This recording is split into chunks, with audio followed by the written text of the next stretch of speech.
দর্শক শ্রোতা সালাম নেবেন। আজকে আমি আপনার এই চিত্র দেখেন ভূগোলক সম্পর্কে আলোচনা করব, অর্থাৎ পৃথিবী সম্পর্কে সংক্ষিপ্ত একটা ধারণা আপনাদের দেব।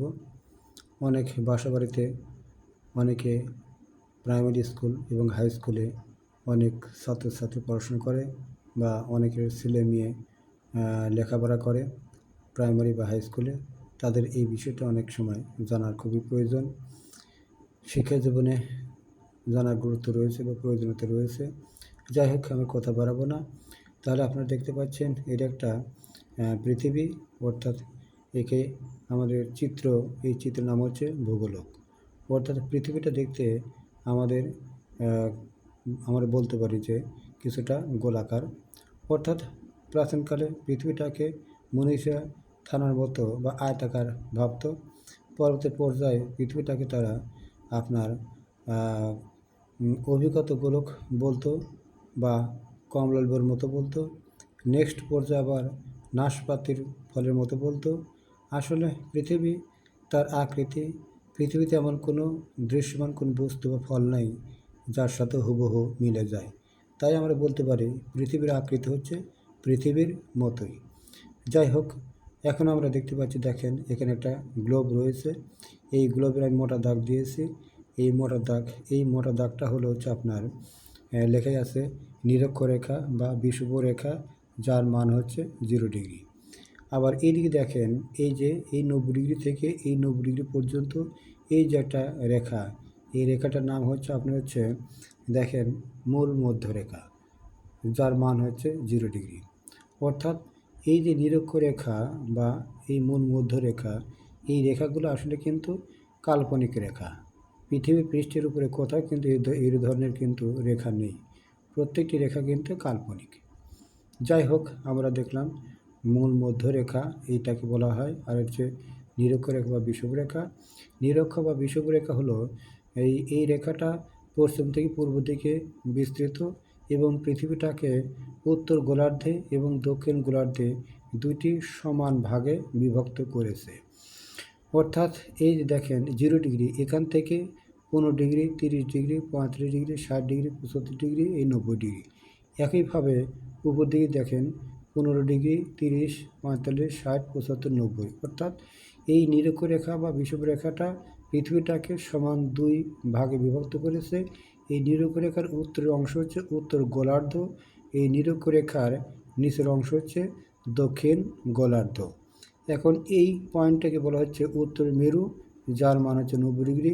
আর এই দক্ষিণ দেখেন এই পয়েন্টের নাম হচ্ছে দক্ষিণ মেরু, যার মান হচ্ছে 90 ডিগ্রি।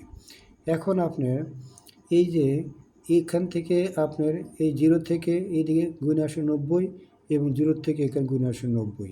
তাহলে এই 90 আর এই 90 যোগ করলে 80।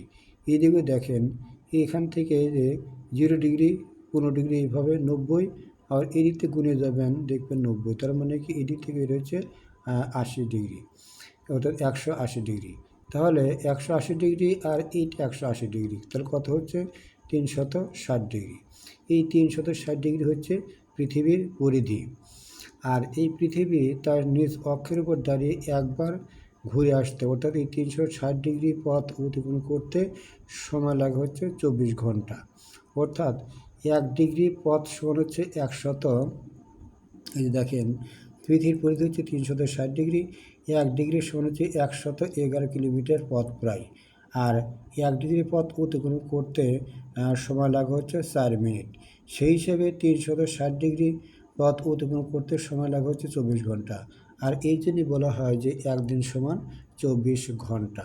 এবার আপনারা বুঝতে পেরেছেন একদিন সমান 24 ঘন্টা কেন বলা হয়। এখন আমরা দেখব যে কী দেখব, দেখেন এখানে লেখা আছে এক আলোকবর্ষ। এক আলোকবর্ষ আপনার হচ্ছে এটা জানার আগে আমরা একটু দেখি আগে যে এই যে আপনি রেখাগুলো দেখতে পাচ্ছেন, প্রতিটি রেখা হচ্ছে কাল্পনিক রেখা। এই যে 90 ডিগ্রি থেকে আপনার হচ্ছে উত্তর মেরু থেকে এই দক্ষিণ মেরু পর্যন্ত যে কাল্পনিক রেখাগুলো লম্বভাবে অবস্থান করছে, এই রেখাগুলোকে বলা হচ্ছে আপনার কী রেখা বলা হয়? এইগুলোকে বলা হচ্ছে আপনার হচ্ছে দ্রাঘিমা রেখা। এই যে দ্রাঘিমা রেখা। আর যে রেখাগুলো আপনার হচ্ছে এই যে পশ্চিম থেকে পূর্ব দিকে এই যে বিস্তৃত এই যে রেখাগুলো দিতে পাচ্ছেন, এই রেখাগুলোকে বলা হচ্ছে অক্ষরেখা। আরেকটা বিষয় আপনাদের বলি, তা হলো এই মূল মধ্যরেখা থেকে আপনার পূর্ব দিকে আপনার গেলে হবে হচ্ছে পূর্ব দ্রাঘিমা রেখা, আর এই মূল মধ্যরেখা থেকে পশ্চিম দিকে যখন যাবেন তখন হবে হচ্ছে পশ্চিম দ্রাঘিমা রেখা। আর এই যে মূল মধ্যরেখা থেকে আমাদের বাংলাদেশের অবস্থান হচ্ছে আমাদের প্রায় এই পয়েন্টে, অর্থাৎ বাংলাদেশের অবস্থান হচ্ছে 90 ডিগ্রি পূর্ব দ্রাঘিমা রেখায়। এই জন্য এই মূল মধ্যরেখাটা সাধারণত আপনার লন্ডনের উপকণ্ঠে গ্রিনিচ স্থানের উপর দিয়ে অতিক্রম করে গেছে, আর যার মান 0 ডিগ্রি। আর আমাদের বাংলাদেশের দ্রাঘিমা হচ্ছে 90 ডিগ্রি পূর্ব। এখন 1 ডিগ্রি সমান যদি 4 মিনিট হয়, তাহলে 90 ডিগ্রি সমান কত হবে? 90 গুণন 4, অর্থাৎ 4 9 36, 360 মিনিটে কত হয়? 6 ঘন্টা। অর্থাৎ লন্ডনে যদি আপনার হচ্ছে দুপুর 12টা বাজে, তাহলে আমাদের ঢাকায় তখন হবে হচ্ছে সকাল 6টা। অর্থাৎ পূর্বের দিকে হলে যোগ হবে, মূল মধ্যরেখা থেকে পূর্ব দিকে টাইম যোগ হবে, আর মূল মধ্যরেখা থেকে পশ্চিম দিকে গেলে টাইম কী হবে? বিয়োগ হবে।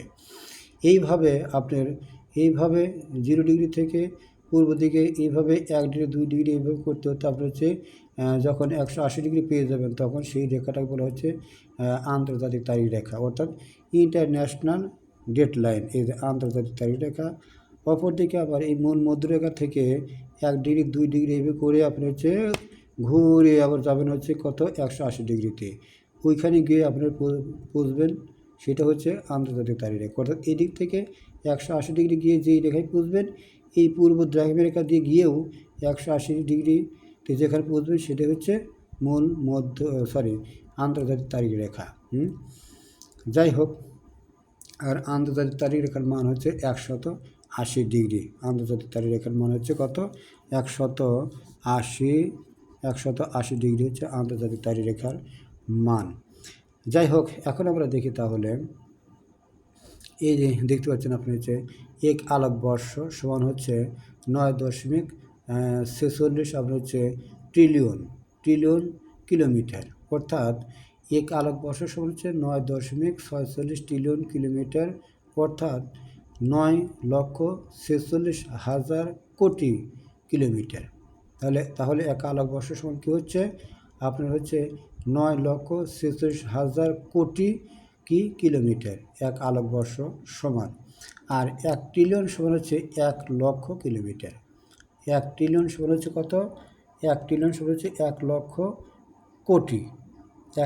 কোটি কিলোমিটার।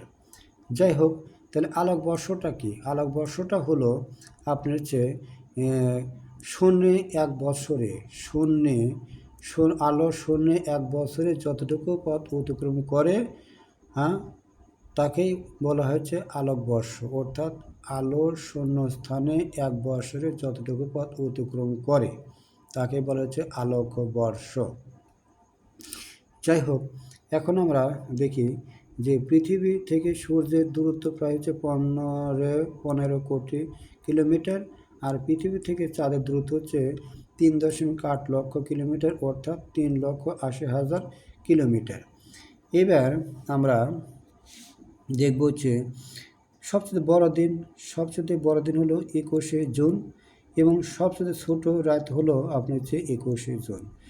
দিন সবচেয়ে ছোট হলো 22শে ডিসেম্বর, আর রাত সবচেয়ে বড় হলো 22শে ডিসেম্বর। দিন রাত্রি সমান হয় সাধারণত 21শে মার্চ ও 23শে সেপ্টেম্বর, অর্থাৎ দিন 12 ঘন্টা, রাত 12 ঘন্টা। তো দর্শক শ্রোতা, আপনারা মোটামুটি আরও বিস্তৃত আরও অনেক আলোচনা রয়েছে, সেই আলোচনাগুলো আমরা হয়তো আজকে সম্ভব নয়, কারণ ভিডিওটা বড় হয়ে যাবে। তারপর সংক্ষেপে আর দুটি কথা বলি। সৌরজগৎ আসলে কি? সৌর মানে হচ্ছে সূর্য, আর জগৎ মানে হচ্ছে রাজ্য, মানে সূর্যের রাজ্য। এখন সূর্যের রাজ্যে যতগুলো জ্যোতিষ্ক রয়েছে, সেই সব জ্যোতিষ্কগুলোকে নিয়েই হচ্ছে যে জগৎটা, সেটাই হচ্ছে সৌরজগৎ। তার মানে সূর্যকে কেন্দ্র করে তার চতুর্পাশে যেসব জ্যোতিষ্কগুলো পরিভ্রমণ করছে বা ঘুরছে, সেগুলো নিয়েই হচ্ছে সূর্যের একটা জগৎ। আর এইটাকে বলা হচ্ছে সৌরজগৎ। এখন সূর্যকে কেন্দ্র করে বা সূর্যের এই সৌরজগতের মধ্যে তাহলে জ্যোতিষ্কগুলো কী কী, যেমন গ্রহ একটা জ্যোতিষ্ক, উপগ্রহ একটা জ্যোতিষ্ক, নক্ষত্র অর্থাৎ বিভিন্ন তারকারাজি সূর্যের কে কেন্দ্র করে ঘুরছে।